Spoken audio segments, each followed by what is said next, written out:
Washington, Donald Trump raised eyebrows during the election campaign by calling for the jailing of his opponent. Now he's wading into all sorts of justice matters, opining on roughly 5 different cases this week about who should be prosecuted, who should be executed, who should be jailed, and how he deserves exoneration. The president's allies have launched a multi-pronged attack on the Russia investigation, which he has repeatedly called a hoax. Pro-Trump media are pounding away at Robert Mueller's reputation, as he lays his first charges.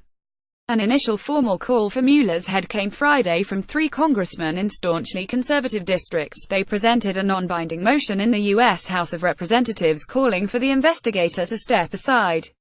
Mueller was hailed as a universally respected figure when appointed this year, but is now under heavy political fire over his friendship with former FBI Director James Comey, a likely probe witness, and over his failure to crack down on years-old allegations about corruption in uranium sales. Trump has opined on this case and others. In fact, his Twitter feed is filled with demands aimed at his own Justice Department. Over the course of a few days this week, the president has waded into no less than 4 justice matters, and in a 5th case his public trashing of a defendant was raised as an issue. Then he slammed the sentencing decision. "Let's go FBI Justice Department," he wetted, urging law enforcement to look into favorable treatment Hillary Clinton received from the Democratic Party during last year's primary against Bernie Sanders. "People are angry. At some point the Justice Department, and the FBI, must do what is right and proper. The American public deserves it." He also called for the death penalty in the case of the New York truck attacker, referring to him as a degenerate animal. A few hours later, Trump slammed the lack of a prison sentence for Army deserter Bo Bergdahl, whose lawyers are already trying to get the case dismissed over the president's frequent insults of the defendant. He's made similar remarks about the uranium sale. His mutterings about the Russia probe are myriad. Trump even complained this week that he can't meddle in justice matters. He told a radio interview, "The saddest thing is because I'm the President of the United States, I'm not supposed to be involved in the Justice Department. I'm not supposed to be involved in the FBI. I'm not supposed to be doing the kinds of things I would love to be doing, and I'm very frustrated by it. Why aren't they going after Hillary Clinton with her emails and dossier? It's very discouraging to me. To be honest, I'm very unhappy about it." A rare anti-Trump Republican sounded the alarm over this.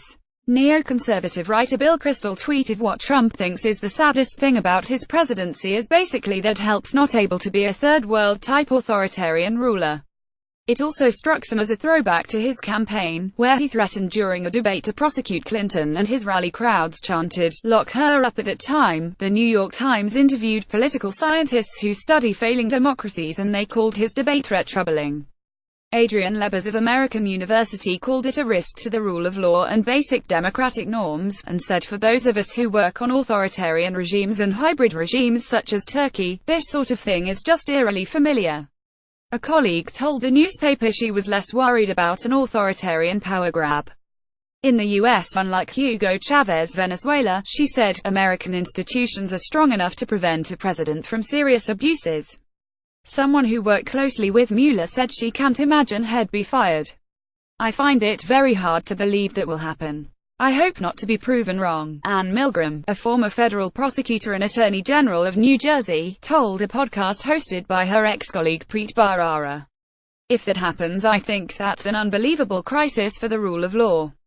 The first strike against Mueller has come from politicians who risk no backlash. The 3 lawmakers who co-sponsored the condemnatory motion won their districts last year by 38, 29 and 50 percentage points. They are Matt Gaetz of Florida, Andy Biggs of Arizona, and Louis Gohmert of Texas. A growing number of districts look like these in an increasingly polarized rural versus urban America, where many politicians have little fear of general elections and greater fear of angering their partisans and risking a primary on their own side.